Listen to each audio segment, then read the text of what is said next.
Rabotai, we started chapter 17, and what we explain in chapter 17 at the beginning, we explained that chapter 17 is one of the common chapter that many people know about it.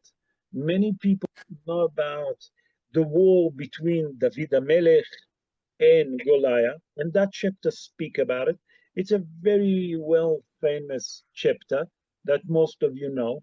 What we spoke about it, basically, we explained that Goliath, Goliath is Goliath, okay, was cursing and not only cursing the Jewish people, was swearing at the Jewish people, shouting at the Jewish people, actually humiliating them.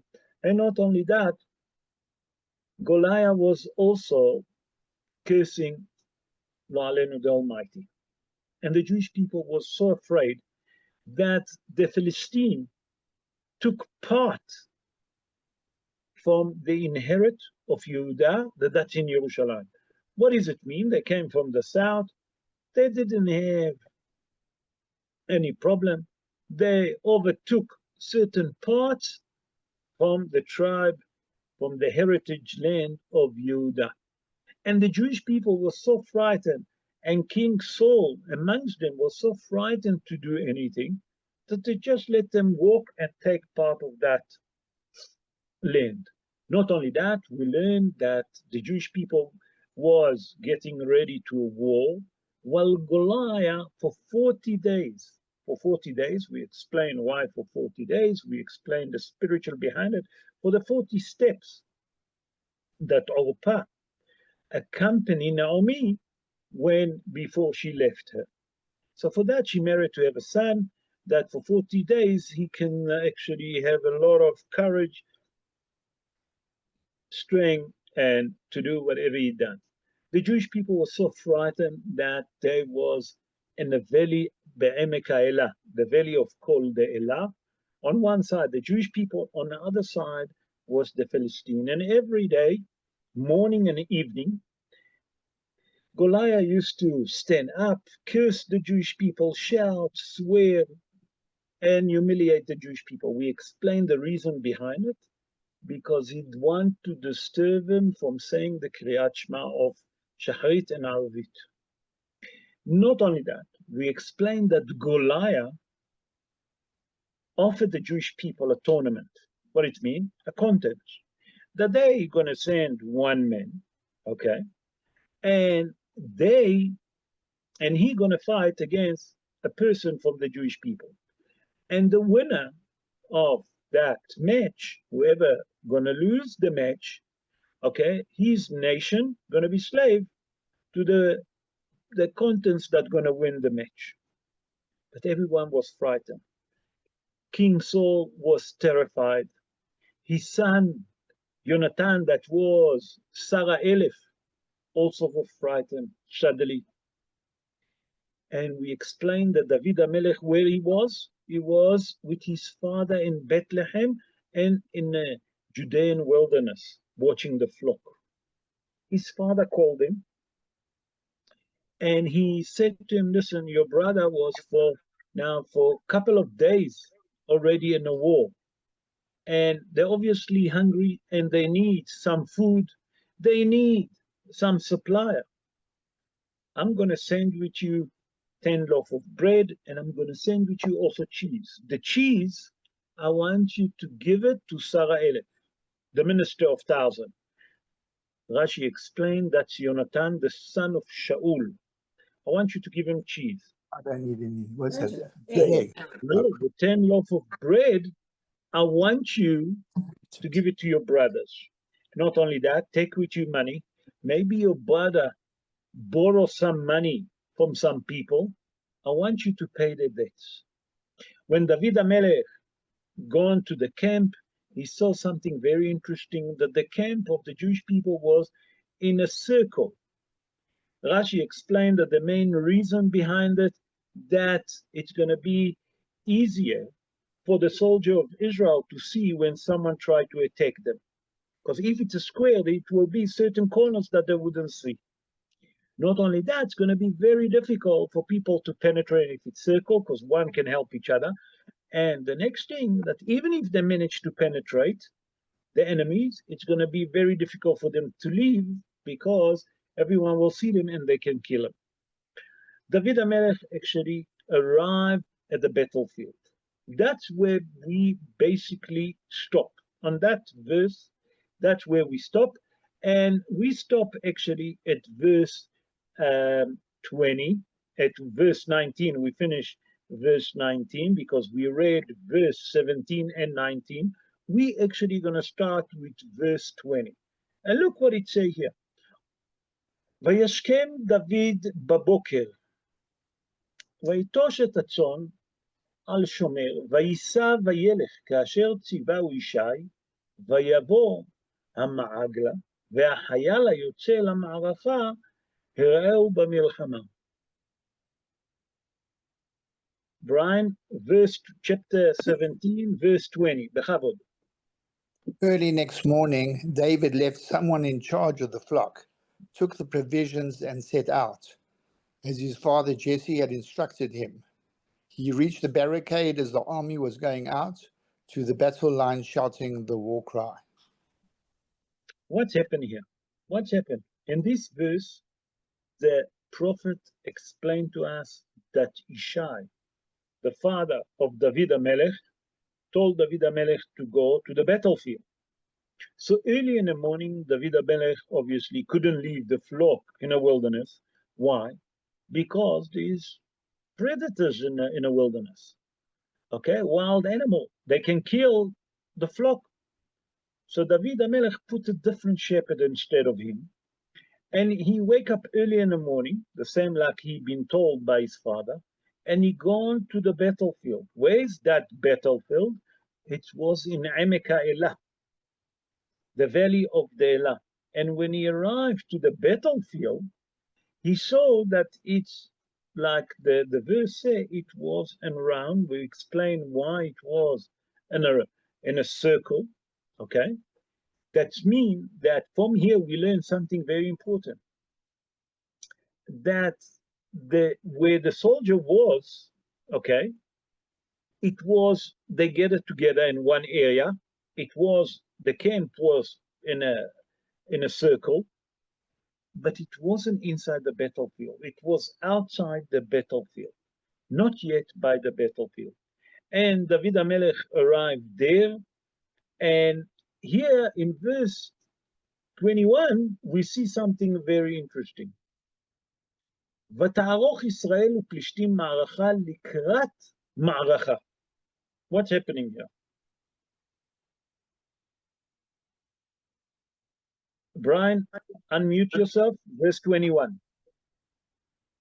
Israel and the Philistines drew up, their battle lines opposite each other. Basically, here now, the war getting to start. The Jewish people on one side, on the other side, the Philistine, they're ready to fight. Basically, simple as that. In verse 22, we see something very interesting happen. ויטוש דוד את הכלים מעליו, על יד שומר הכלים, וירוץ המערכה, ויבוא וישאל לאחיו לשלום. David left his baggage with the man in charge of the baggage and ran towards the battle line and went to greet his brothers. What happened here? David HaMelech, when he came to the camp, he saw that there is a guy, the guard that look after all the baggages. That means every soldier come with his own food, with his own baggage, with his own clothes. It was a guy that was in charge about it. And he looked after each one baggages, that no one going to steal, no one going to take, not going to be confusion, in a war. David HaMelech, when he arrived, the first thing that he done, he gave that guy that in charge about the baggage, David HaMelech given him all the stuff that he brought with him. Okay, he left it with him. And the first thing that he done, what is he done? He ran to check on his brother. That means that from here we learn and we see that the battlefield and the camp was two different areas. That means the camp, the circle camp that we spoke, wasn't by the battlefield, it was further back. In verse 23 and 24 that we're going to read, we see something very interesting. והוא מדבר עמם, והנה איש הבנים עולה, גוליית, הפלישתי, שמו מגת, ממערות, או יותר נכון to say, ממערכות פלישתים, וידבר כדברים האלה, וישמע דוד, וכל איש ישראל בראותם את האיש, וינוסו מפניו, ויראו מאוד. While he was talking to them, the champion, whose name was Goliath, the Philistine of Gath, stepped forward from the Philistine ranks and spoke the same words as before, and David heard him. When the men of Israel saw the man, they fled in terror. What's happening here? But there is here something very interesting. It's Ma'arot Plishtim. Okay, we read it as Ma'arachot, but we have to understand what is Ma'arot Plishtim. But first, let's explain what's happening. In this verse, the prophet described when David HaMelech got now to the front line, where is his brother. Suddenly, in the moment that David HaMelech arrived, who came out from his hiding place? Mima'arot Plishtim, where they used to hide inside the cave, the Plishtim, came Goliath.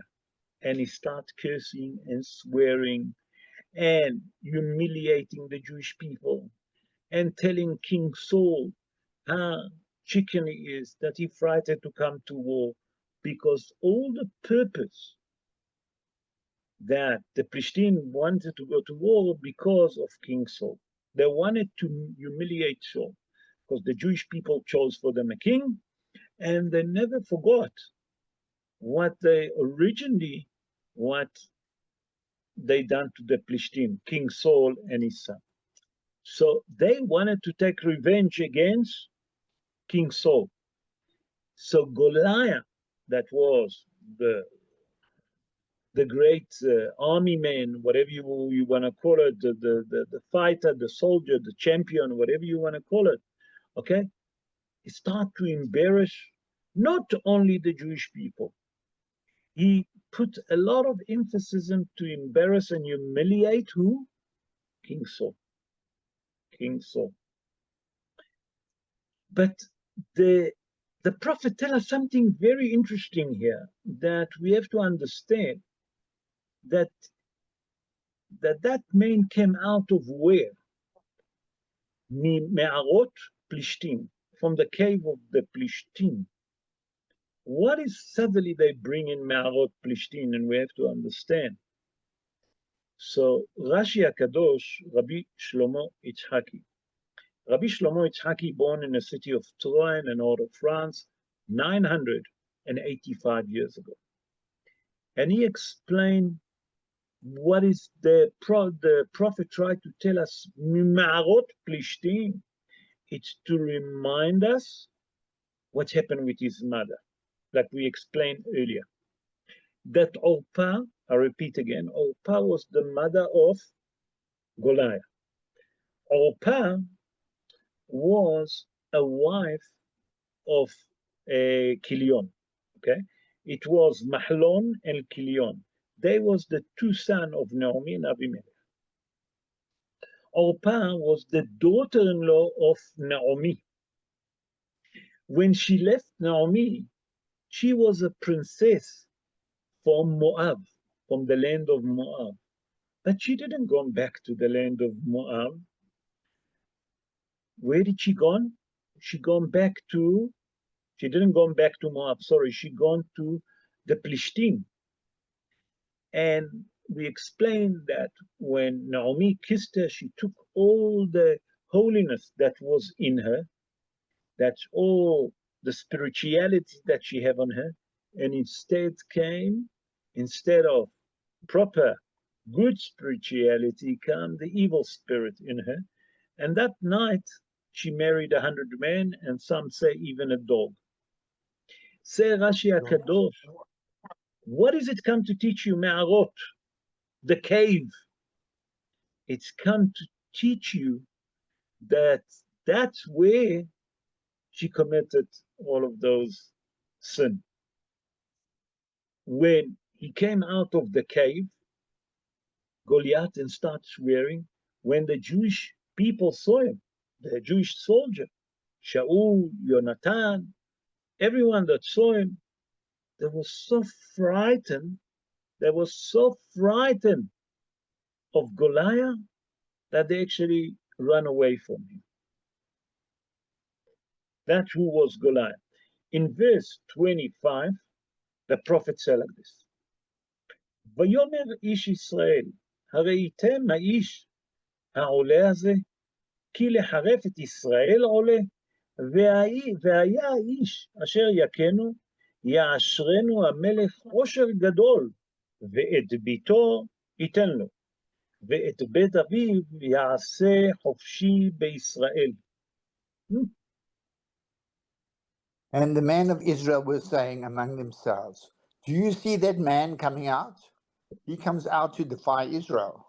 The man who kills him will be rewarded by the king with great riches. He will also give him his daughter in marriage and grant exception to his father's house in Israel.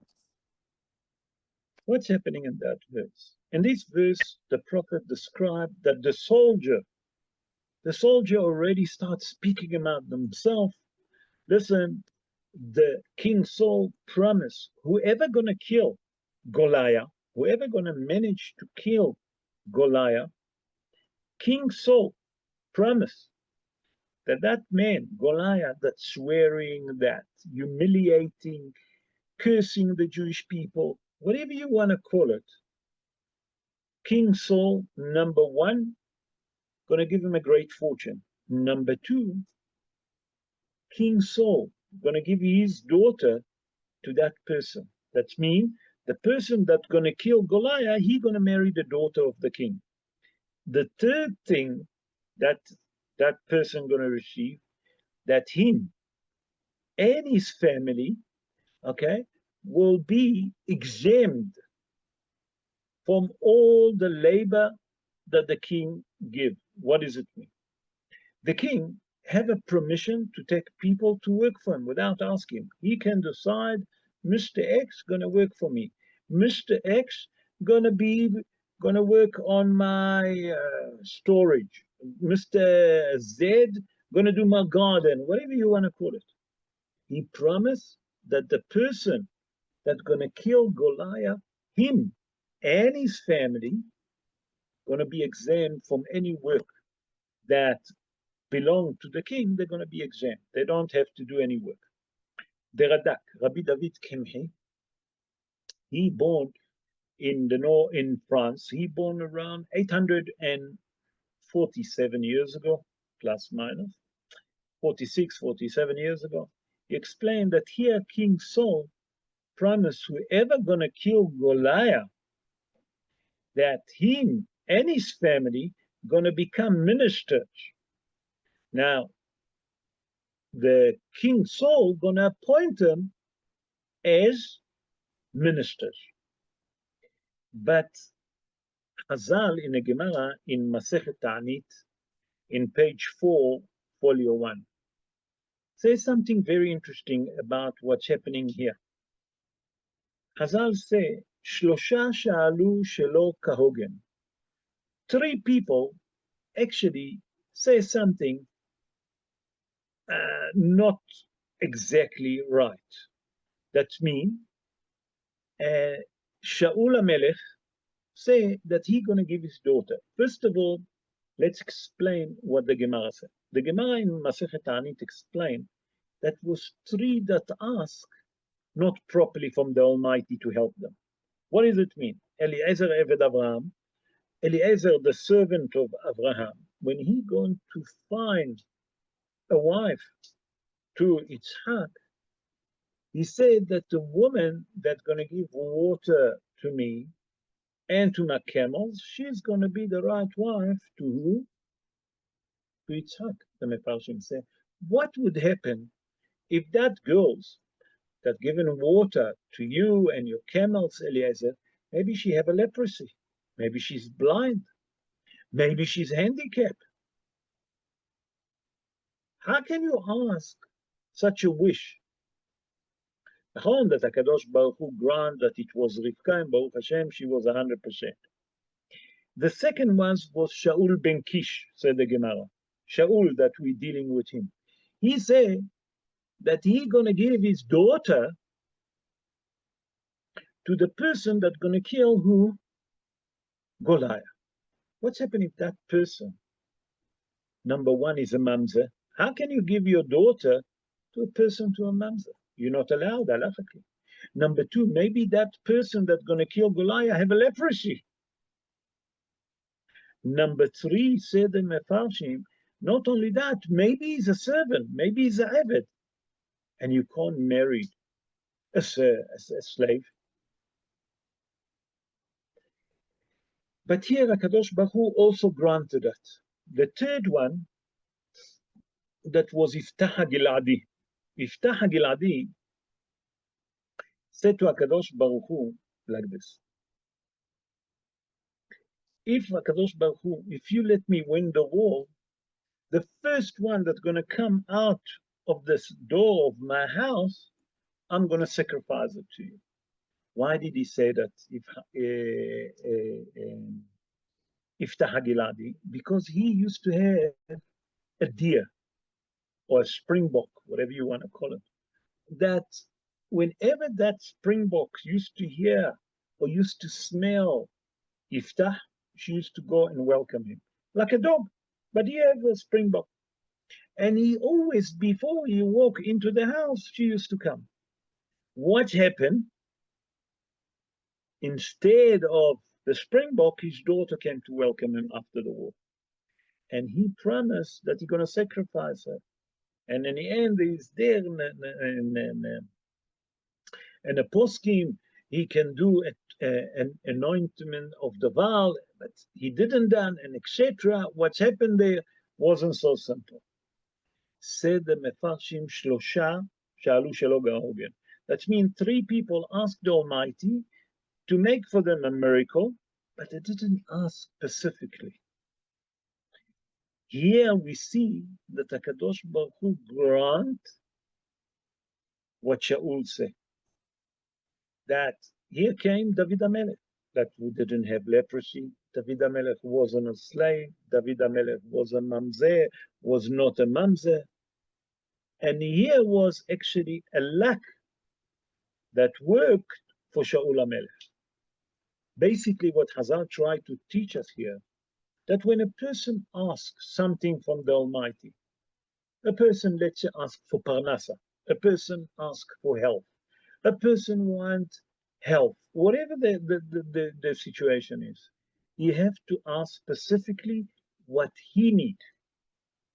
He can't say to HaKadosh Baruch Hu, just cure you, because HaKadosh Baruch Hu will cure you, but cure you what? So you have to ask specifically. And Hazal call it Berachel Bitcha Haktana. That means when you ask for health, let's say, for wealth, ask specifically what you need. That you ask HaKadosh Baruch Hu to give you parnasa. Yes, HaKadosh Baruch Hu can give you parnasa, but Chas v'Shalom, what's going to happen if you're not going to have bracha with that parnasa? So Hazal say that when a person wants parnasa, should ask that he have a good parnasa that will be a lot of blessing with that he will see a lot of goodness about it. The same like a person asks to find a wife, or a girl wants to find a husband. She must ask a decent husband, not just a husband, a healthy husband, a decent husband, and etc. That's what Hazal say, that number one, Eliezer Ebed Abraham, Shaul ben Kish, V'iftah HaGiladi didn't ask properly. Two of them, HaKadosh Baruch Hu granted their wishes and answered them because he understands. But when it's come to Yiftach HaGiladi, HaKadosh Baruch Hu didn't grant him properly. He granted his wishes that he's going to win the war. But now, if he would say that the animal that usually come and welcome me, that's who I'm going to sacrifice. But instead, the daughter come. And now he was stuck in a problem. Now, that Hazal there explained that he can do atonement of the vow, in the Gemara and Masechet Ta'anit, Yiftach HaGiladi didn't done it. There's different opinion. Some people say put his daughter in isolation. Some people say sacrifice her to HaKadosh Baruch Hu. That's not for now. But it's come to teach us here, from this verse, Hazal come to teach us that when a person wants something from the Almighty, and he wants the Almighty to grant him, we have to ask specific question. If we want parnasa, we should have good parnasa with a lot of blessing on it. It's not enough just to have parnasa. People can have a lot of money at the end of the month in a check. It's say 100, 200,000 a month. But if every time that you get the money and you have to spend it on repairing cars, repairing fridges, repairing etc., or you have chores, so all the money, go to all different repair. So he doesn't see any brocha with us money. Say Hazal in the Gemara in Masechet Ta'anit, Rabotai, remember that, page 4, folio 1, that the person have to ask from here. We learn that when you're davening to HaKadosh Baruch Hu, and you want HaKadosh Baruch Hu to grant your wishes, you have to be very specific. You have to be exactly what you have in mind. And don't think that HaKadosh Baruch Hu understand you. No. Why? As I'll say, that you have to be very specific to teach us to know how to ask the right thing. And that's what we're learning from that verse, in verse 25. Okay? Let's go now to verse 26 and verse 27. We're going to read them together and we see what's happening here. Those verses, basically, some of them repeat themselves, you'll see, but there is something hiding behind. ויאמר דוד אל האנשים העומדים עמו לאמור, מה יעשה לאיש אשר יכה את הפלישתי הלז והסיר חרפה מעל ישראל? כי מי הפלישתי הערל הזה? כי חרף מערכות אלוהים חיים. ויאמרו לו העם כדבר הזה לאמור, כה יעשה לאיש אשר יכנו.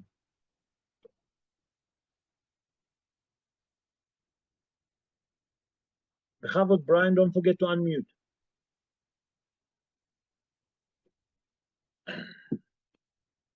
Brian, you are muted. Just unmute yourself. Brian? Okay. David asked the men standing near him, "What will be done for the man who kills the Philistine and removes the disgrace from Israel? Who is this uncircumcised Philistine that he dares defy the rank of living God?" The troops told him in the same words that would be done for the man who killed him. Okay, what's happening here? Here in this verse, we see something very interesting. David HaMelech asked one of the soldiers next to him, who's that person, the uncircumcised, that have the rights? How dare he, okay, embarrass the Jewish people, curse the Almighty, curse the Jewish people, humiliating the king of Israel, humiliating the Jewish people, who given him the rights? Okay, and then listen what he said. Again, he said to the soldier next to him, he said like this, Vayomer lo ha'am. That soldier answered David. Look what he said to him. Now the soldier again explaining to David what the king gonna reward them. Okay? We have to understand what happened. The Targum Yonatan, Rabbi Yonatan ben Oziel, that was a student of Hillel, and the Ralbag, Rabbi Levy ben Gershon, he born in France. He born also around 737 years ago, plus minus. Okay, he explained that the main reason that David HaMelech asked the soldiers, okay, because David HaMelech have in mind by that he's gonna ask the soldier, he will manage to convince to go to fight with Goliath, and David HaMelech gonna marry the daughter of the king, like the king promised. What's hiding behind this? Because David HaMelech, remember, he been anointed by the prophet Samuel. David HaMelech said, here is an opportunity for me to become part of the royal family. That means that David HaMelech now saw the opportunity that might he gonna marry the daughter of the king. And by that, the prophecy that the prophet told him that he's gonna be a king, gonna come true. That's one interpretation. The Mitzudot David, Rabbi David Altshela that we brought earlier, he explained it differently. He says that you know why David HaMelech asked the soldier that what was the promise, who given that Philistine the rights to curse, okay?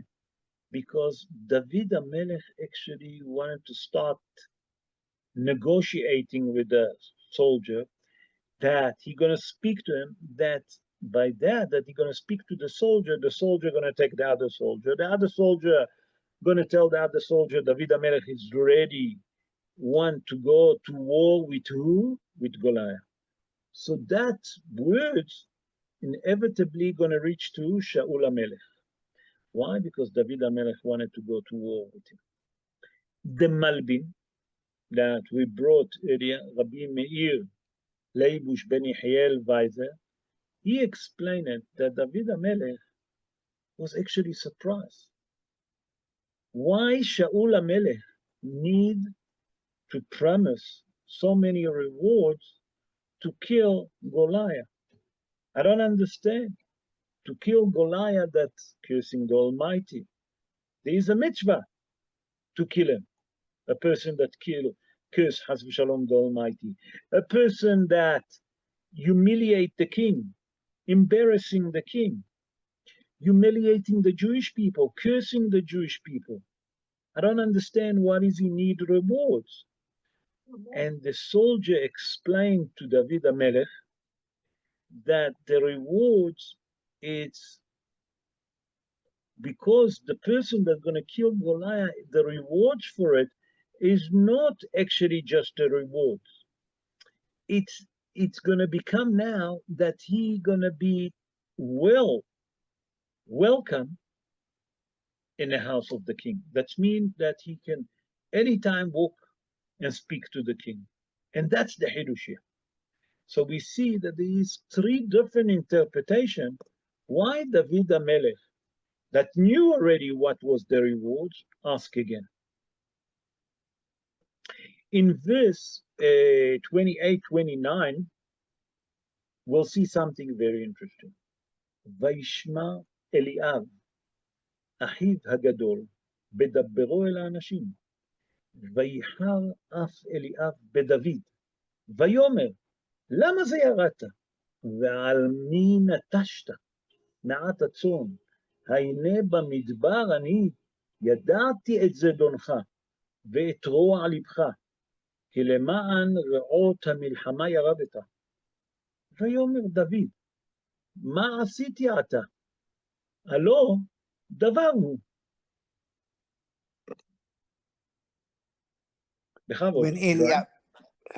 When Eliab, his older brother, heard him speaking to the men, Eliab became angry with David and said, "Why do you come down here? And with whom do you leave those few sheep in the wilderness? I know your impudence and your impertinence. You came down to watch the fighting." But David replied, "What have I done now? I was only asking." What's happening here? Here the prophet actually described to us, and that's what, if you remember, when the prophet saw Eliab, that's the oldest son of Ishai, he was thinking that he's going to be the king. And HaKadosh Baruch Hu said to the prophet, Eliab not going to be the king. Why?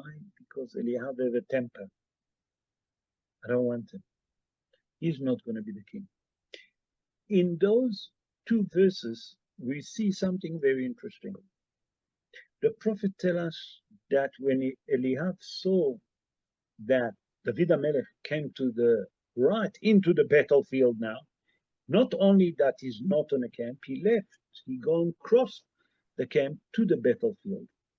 And he heard that David HaMelech speaking to who? To the soldiers. Eliab said the Mefarshim didn't know that Ishai sent David HaMelech to bring them supply, to bring them food. Not only that, to give money to people, maybe they needed to borrow something to pay for it. Eliab didn't know that. And he got cross with David. What did he blame David? He said to David, how dare you to leave the little flock that we have in a wilderness, the Judean desert, okay? And you know that there is wild animal there. They can kill, they can eat our flock. The little flock of your father you left. Now, we have to understand, Eliab didn't know that Ishai, the father, sent David HaMelech to bring supply to them. He didn't know that David HaMelech put a different shepherd to look after the flock. But he blamed David HaMelech, and he said to him, I know you, David. I know you very well. You came to watch the battle because you're so inquisitive, you wanted to see the battle. That's one of the simple interpretation that the Mefarshim bring. But the the the Targum, Rabbi Yonatan ben Uziel, and the Radak, Rabbi David Kimhi, explain it differently. You know why Eliab was so cross with David HaMelech? I'll tell you why he was so cross with David HaMelech. Because he knew, Eliab knew, that David HaMelech wanted to fight with Goliath. Eliab knew that David HaMelech gonna offer himself to fight against Goliath. The only difference is that Eliab never believed that David HaMelech have a chance against Goliath. Eliab didn't believe that David HaMelech can kill Goliath. And that's why he got cross. Say, the Radak and the Targum Yonatan. יותר נכון, Targum Yonatan, and then the Radak. Why am I saying it? Because the Targum Yonatan, Rabbi Yonatan ben Uziel, was in a time of the destruction of the Second Temple. Many, many years before the Radak, David Kim. And always you bring the older one first. And they say that Eliab didn't see a chance that David HaMelech, that is so small, so little, can fight against that giant. This man that's wearing all of this army shield suit, can he fight Goliath? What is the chances? No. So what did he say? He blamed David HaMelech. But what David HaMelech answered? He said to him, usually when you shout on me, there's a good reason. But this time, what did I done wrong? Why are you shouting on me? All I say that I want to know what the king gonna reward the man that's gonna kill Goliath. And usually when you get upset with me, okay, when you shout on me, do you have a reason? But this time I done absolutely nothing wrong. All I done, I came to the battlefield, okay, and I wanted to know what the king gonna reward the person that's gonna kill Goliath. That's how David HaMelech answered his brother. Let's stop here, and we have to understand what's happening. We're learning from here something very important, that Eliab was Ka'asan Se Hazar. What does it mean, Ka'asan? That have a temper. He didn't ask David HaMelech, listen, why did you came here to the battlefield? Who sent you? He already make a statement on David HaMelech. I know you're very inquisitive, you wanted to see what's happening. That's why you came to the battlefield. But as a matter of fact, he didn't know that his father was the one that sent them with the food, the one that ordered them to go and give the supply to his brother. So we're learning from here what HaKadosh Baruch Hu say to Shmuel HaNavi, to the prophet, don't look to his beauty. Don't look to his size, to his tall, okay? Don't look to him, the exterior of him. He have a one minus. What was his minus? The bad character trait of him. When I say minus, I refer to his bad character trait. That he's temperamental. That means that he get cross very quick. To teach us that HaKadosh Baruch Hu doesn't like people that get cross very quick, that get upset, that have a temper. Let's go to verse 30. What's the time? Okay, we have few minutes, so let's continue. ויסוב מאצלו אל מול אחר, ויאמר כדבר הזה, וישיבהו העם דבר כדבר הראשון.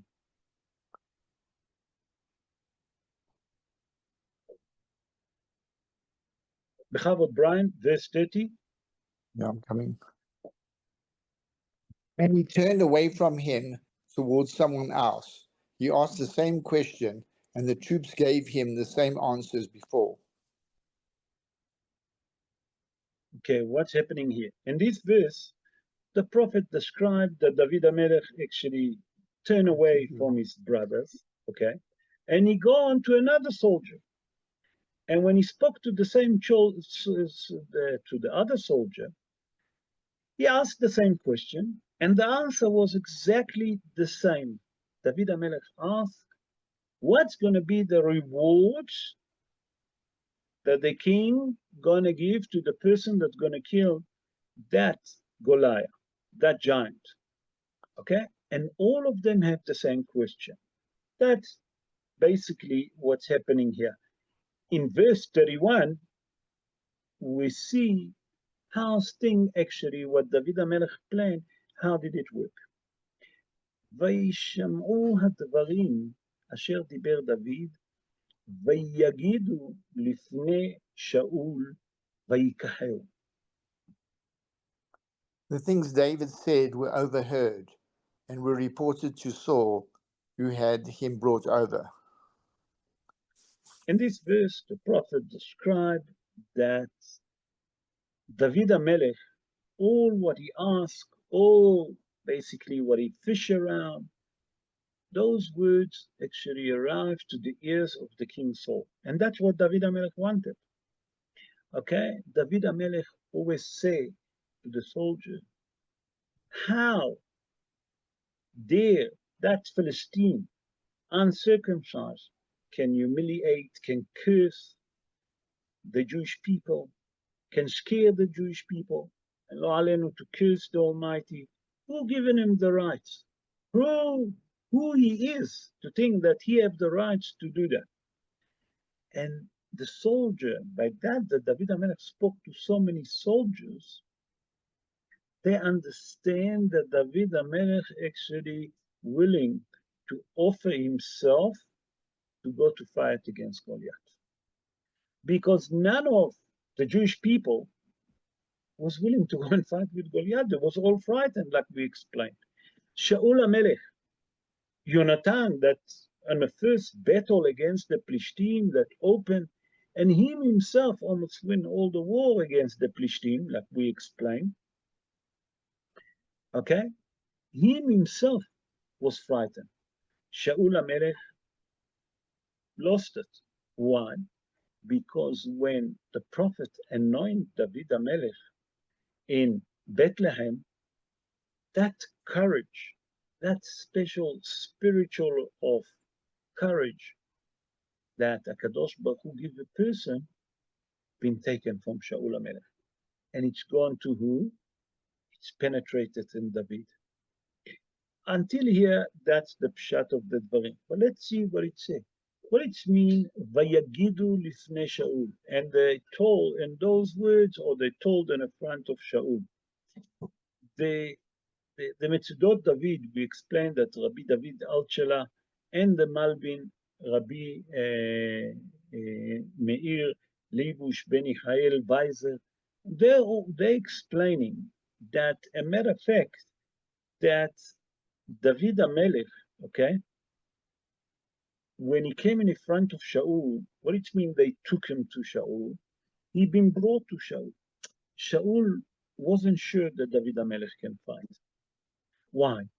Because when he looked at Shaul, when Shaul looked at David, he saw that David HaMelech not as big, as tall, that can go and fight a warrior like Shaul, like Goliath. Goliath was a warrior. Goliath knew all the war tricks. David HaMelech didn't look like this. So when they brought him in the front of King Saul looked at him, okay? Say the Malbin and say the Metzudot, that he said to him that, how are you going to fight against him? David HaMelech said to him something very interesting. David HaMelech said to him, I don't understand what you even given a reward. Why did you offer even a reward? You shouldn't offer rewards. A person should kill that uncircumcised person, he's speaking about Goliath, okay, with no rewards. The rewards that he's going to get by that he's going to get rid of that person that cursing the Almighty, that person that humiliating the king, that person that make the Jewish people afraid. Say the Metzudot David and the Malbin, here, listen to that, here, King Saul knew that David HaMelech is the right person to fight against Goliath. Then, when he hear all of that David HaMelech, what he said to all the soldiers, Shaul knew that David HaMelech, he's the right one to fight against Goliath. And that's the reason that he called him. That's the reason that Shaul sent people to call David HaMelech to come to him. Because he heard from everyone what David HaMelech asking. He heard from everyone that David HaMelech said that, I don't understand why the king even offering a reward. That was a sign, said the Malbim and the Metzudot David, to Shaul HaMelech, that David HaMelech is the right man to fight against Goliath. That's how we understand the pasuk. And that's what it says, Vayikaheru. What it means, Vayikaheru? And he brought, and he took him to him. Shaul wasn't a stupid. Shaul was a very clever person. Nachon that he got that anxiety, like we explained, and David HaMelech needed to play the violin for him and etc. But he wasn't stupid. He wanted to know exactly if David HaMelech, when he talked, is he had the courage. And when he heard what the soldier telling him, the rumors from everyone. You understand? But he wanted to see who is he speaking.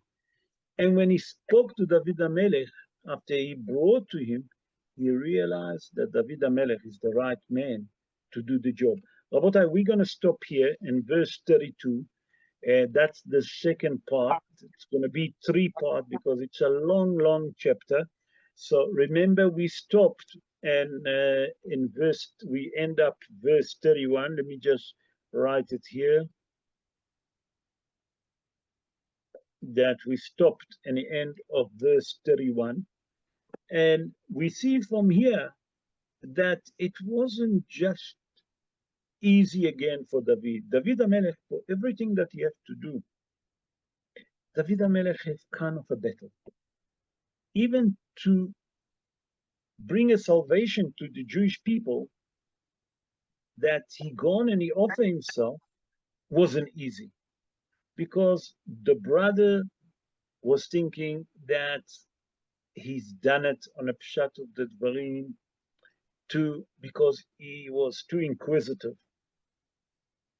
They're blaming him for leaving the flock behind with no one to watch the flock. How can he do that?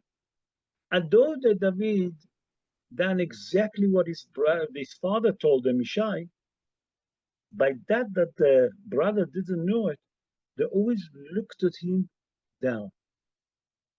And that's what the prophet tried to teach us.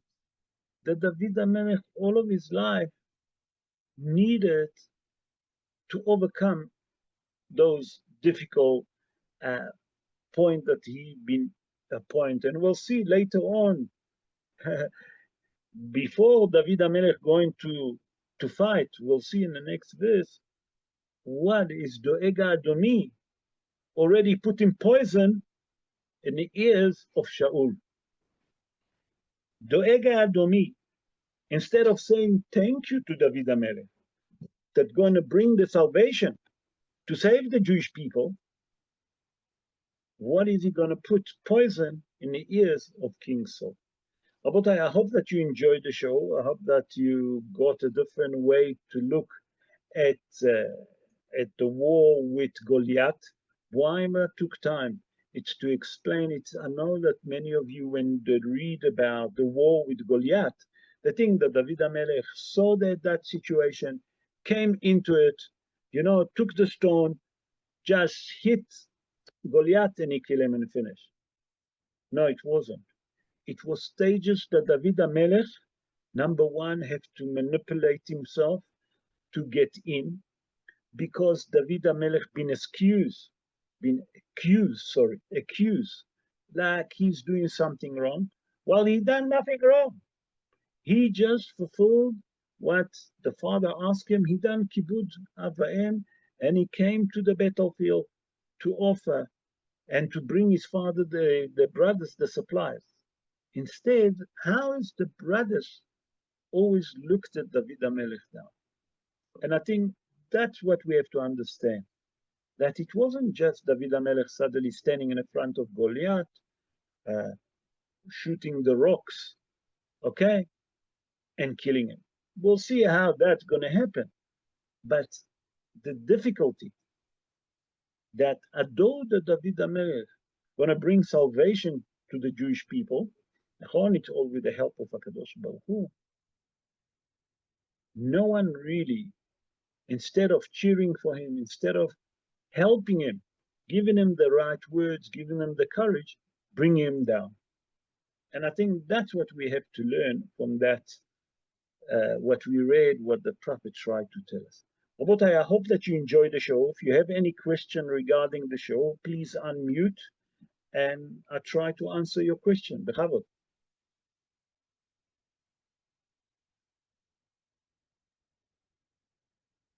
Tov, Rabbi, and everybody else. How are you all? Tov, Orna, how are you? Oh, Hashem, Rabbi, thank you for your beautiful shulim. I wanna make one comment and I wanna ask a question, if I may. I'll ask the question first. Does Shaul know that David HaMelech has been anointed as a king at this point? Or is it still a secret? David HaMelech anointed secretly, like we explained. The brothers knew. I mean, David HaMelech's family knew. Shaul HaMelech didn't. He had a suspicion. You'll see later on, and I will explain, that he had a suspicion that maybe that's the man that the prophet told me that he's going to replace me. Remember, we explained that the prophet Samuel said to the king Saul, the man that's going to replace you, he's going to have those qualities. When David HaMelech, we'll see in the next verses, now he doesn't know. When he given him the clothes, I'm actually making it earlier, that's when the first I know, don't say that yet. Don't reveal it. You understand? So now, in this specific moment, no, King Saul didn't know that David HaMelech is been anointed. Not only that, he have a suspicious, again I say, he didn't know. He didn't know. Later on, he'll have a suspicious. But even then, he wasn't sure. And we'll see why he wasn't sure. And we'll see why he hated David HaMelech so much. Because Doeg Adomi, I just want to make a big emphasis on it. Doeg Adomi wasn't a simple man. Doeg Adomi was Rosh, the Sanhedrin, the head of the Sanhedrin. The head of the Sanhedrin, Rabotai, it's something that we don't understand. Sanhedrin is the judges of the Jewish people. They're poskin halacha of the people. They was the head of whatever happening with the spiritual life of the Jewish people. Who was on the head? Doeg Adomi.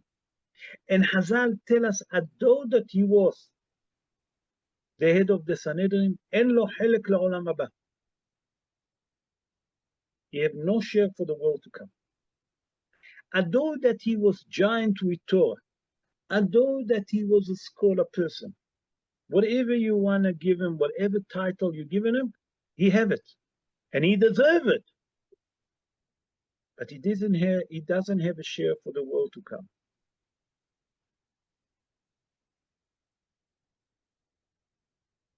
So, Be'ezrat Hashem, in the next Shorim, the way that I structured the Shorim, I structured it in a way that we can understand every situation, that we can absorb it.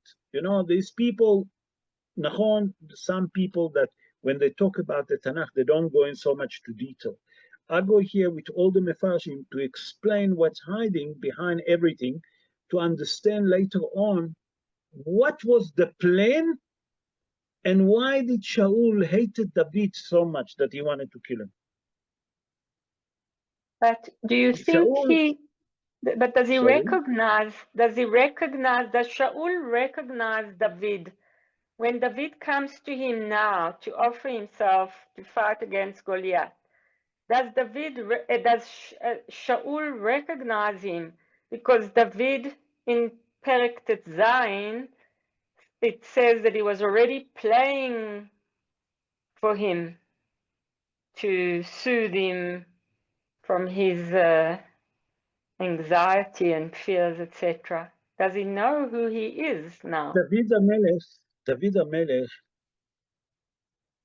didn't reveal himself because HaKadosh Baruch Hu told the prophet Samuel to tell Ishai and the family and David HaMelech, when the right time will come, then you're going to reveal yourself. In the meantime, you're not going to reveal yourself.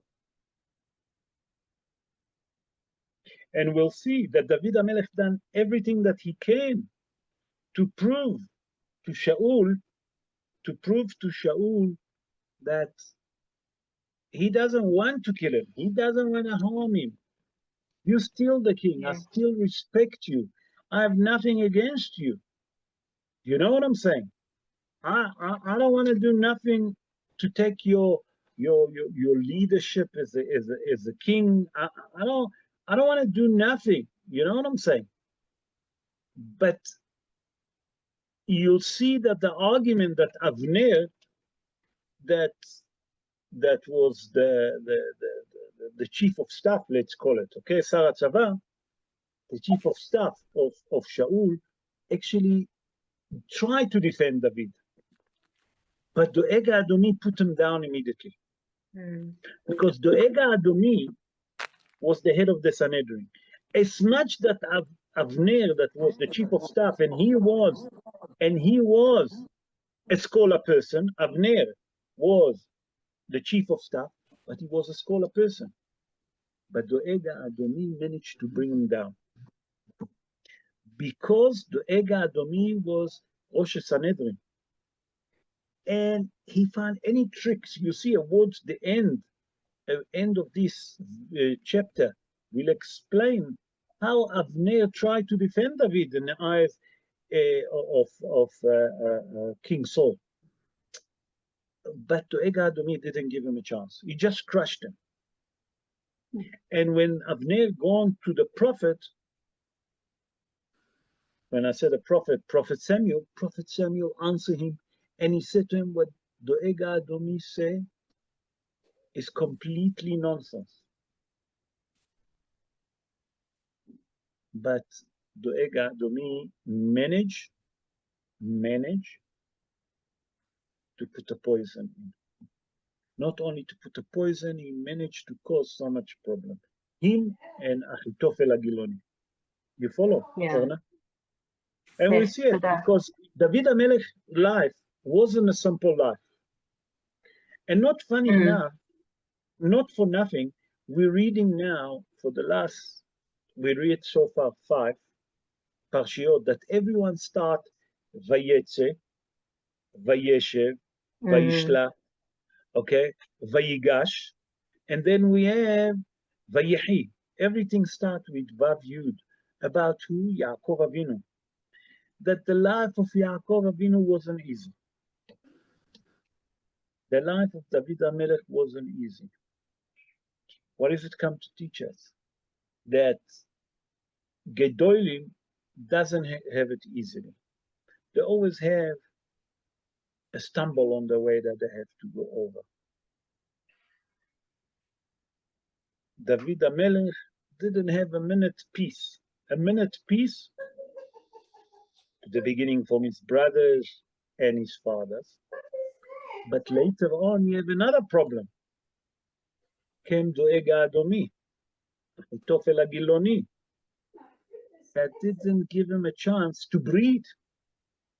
They wanted Shaul to kill him. Beseder? Thank you, Rabbi, so much. Pleasure. Anyone else want to ask question? Bechavod. Anthony, how are you? Erev Tov, Antonio, how are you? Right, thanks. Could I just ask you something about Yaakov and the portion of the week, besides something about the Porsche Parsha? You mean nothing to do with tonight? Yes. Okay. Bechavod, if I can answer, why not? Asher, Yaakov's son, Asher's daughter, what was her name? And how long? I believe she lived a very long age because of the mitzvah she did to tell Yaakov about that Joseph was still alive. Can you just explain that? Sure. So the name of the name of the daughter of Asher was Sarah. Sarah bat Asher. Sarah. Okay? Remember. Yes, Sarah bat Asher. Sarah bat Asher, when the brother came from Egypt, they didn't know how to tell the father, that means Yaakov Avinu, that Yosef is alive. Yes. It was very difficult for them because they was frightened. If they're going to say to him, Yosef is alive, he might going to get a heart attack. He might going to get a heart attack and die. So they was talking amongst themselves, And they suddenly came to a conclusion that there is Serach played the violin. Serach knew how to play the violin. And they said to Serach, listen, sing, and in your song mention that Yosef is still alive. Yaakov, you mean? No, Yosef is still alive. Oh, yes. Yosef.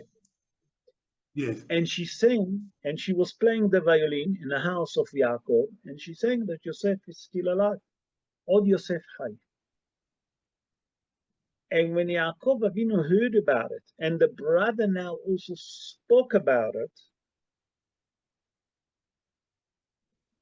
say Yaakov Avinu to her, you brought life to me. You brought me back my life. Until now, I didn't have the Holy Spirit. Now that I hear that my son is alive, now that I hear, and I explain in the Shiur and Shabbat that that the word, the life is spiritual life. Because Hazal say, Resha'im b'chayehim nikra'im metim. What does it mean? A wicked person, although that he live in this earth, they consider as dead people. What it mean, Hai, Od Yosef Hai?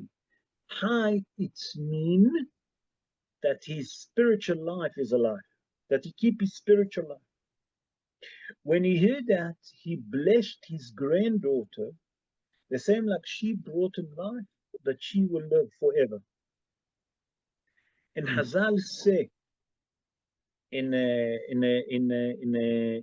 Gemara, in a Yerushalmi, that one time Rabbi Yochanan, he wrote the Yerushalmi, the Gemara Yerushalmi, he was thinking about the splitting of the sea. And Serach Bat Asher, that was an old lady, hundreds of years after, thousands of years, was sitting in Azarat Nashim, and she heard Rabbi Yochanan explaining. And she had said to him, Rabbi Yochanan, I need to correct you. I'm Serach Bat Asher. I'm sitting in the lady section. I was there. Let me explain to you exactly what's happened on a splitting of the sea. And Hazal and the Gemara explained that Serach Bat Asher was amongst the people that enter with a full body to Gan Eden. So that means that Serach Bat Asher never died until today. What? From the blessing of a tzaddik, the blessing of a grandfather. She given him a good news about life. He blessed her that she will live forever. From here we see the power of the blessing of a tzaddik, when a tzaddik bless. That's the hidush. You follow, Antonio? Thanks very much. That's very interesting. Thanks very much. I hope that answers your question. Rabota, any other question regarding the shiur? If I can answer, I'm not sure. Ken, Frank, Bechavod, I can see that you are unmuted. How are you, Frank? Yeah. All right, and yourself? I'm back. It's very nice. I missed you this morning. No, I only left this morning. I came home late this afternoon. But I missed you. What I want to ask, what I want to ask you is this. Why is David's life always so complicated? Because when he came to the battlefield and he saw that Goliath was blaspheming the Jewish people, that they couldn't do the Shema in the morning, they couldn't do the Shema in the afternoon, and he decided he's going to fight them because no one else did.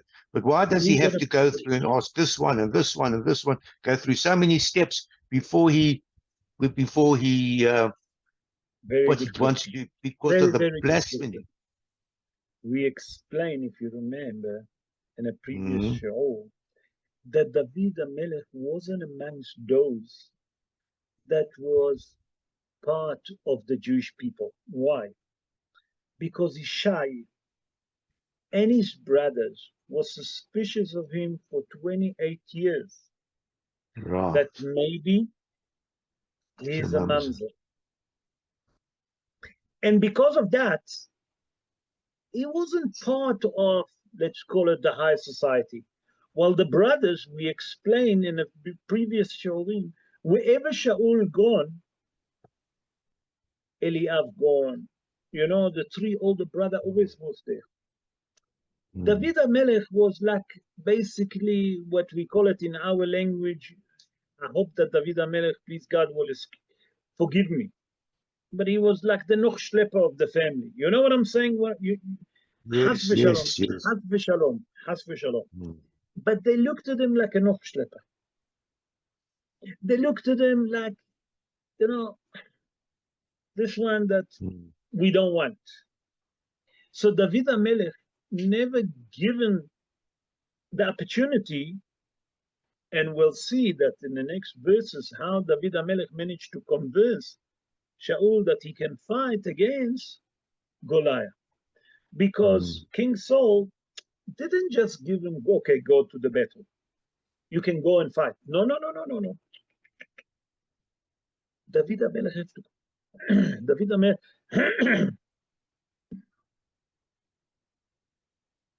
Sorry. David HaMelech had to convince King Saul, we'll see how. Avdecha, he will say to him, your servant, kill the bear, kill the lion. We'll see, we'll explain that. But David HaMelech always been put aside. They didn't give him a chance. So David HaMelech needed to convince King Saul. You follow, Frank? Okay. Wow. Yes, I Even that understand. the salvation came through him, he needed to go through that. Beseder? Yeah. Thank you. I hope I answer your question. Okay. I Thank see you. that Stephen, Erev Tov, I see that you're unmuted. Bechavod. Rav, just an interesting point. A lesson that we learn from that is that you might, with all your children, with all the children, even whether it's your children or you got pupils in a class, you can never underestimate any of those children. They might be, you might see them to be they're useless, that they got no brain or they got no abilities. You got to just try and recognize the essence of that person and bring out the best of that person. That's the lesson that we learn from this. That's right. But that's what Akadosh Baruch Hu told Prophet Samuel. When he saw Eliab, he said, that's the king, immediately. You can't judge. Akadosh Baruch Hu, the Mefarshim say, Me'astiv, Ka'asanu. I can't look at him. But even with Reuven, Hashem says Reuven couldn't be the leader either. He might have been the first, he could be the eldest, but he wasn't. He may be the oldest. But to be a leader, you have to have certain qualities. Yes. And here the qualities, and when the prophet Samuel saw David HaMelech, the first thing that he described, because the book of Samuel, he wrote it. He saw that he's Admoni. What it mean, Admoni? It's not that he's a Gingy, not at all. Gingy doesn't mean Admoni. Admoni, he saw that he's red. What it mean red? He saw that he's have blood in his hand. He can kill. Akadosh Baruch Hu said to him, yes, David HaMelech can kill, but he's going to kill for the sake of the Jewish people. He's going to kill many thousands of Philistines. He's going to fight for the Jewish people. When the prophet saw him, he didn't believe that he's... And Akadosh Baruch Hu said to the prophet, are you still sitting? Are you still sitting? My Mashiach walked in. My king walked in. Mashiach Israel. And you still sitting? Stand up. Wow. That's the point. That's the Hidushia. That we have to look at the quality of every person. So you can't, Rav, you have to look at? The quality. The quality of the person. Absolutely. 100%. You have I to missed you recognize today the in the quality. shiur. I missed you in the Mishnah shiur today. Where you was? No, I wasn't able to come. I was I had to go to a funeral and I was just exhausted afterwards, so I Okay. didn't come. But I missed you. I missed you. You see, you Okay, Rav. noticed when you're not there. Okay, Thank you, I Rav. hope I answer you. Beseder? Yes. Thank you, Rav. Okay, any other question? Any other question, Rabotai?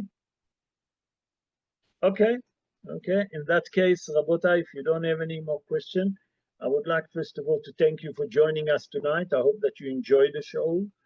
And I'm going to see you Be'ezrat Hashem on Thursday night on Parashat Shavua, Parashat Vayechi, the last Parsha of Sefer Bereshit. And Be'ezrat Hashem, we'll try to bring a different insight to the Parsha, to understand the Parsha. In the meantime, I would like to thank all of you personally for joining the show. I hope that you benefit from it. I hope that you enjoy it. And I would like to wish all of you Shavua Tov, a beautiful week ahead, a week full of prosperity, week full of health to all of us. Amen. Ken Yeh Ratzon. Rabotai, thank you for joining us and good night to everyone. Thank you so much, and Amen. Laila Tov. Laila Tov. Thank you. Laila Tov, everyone.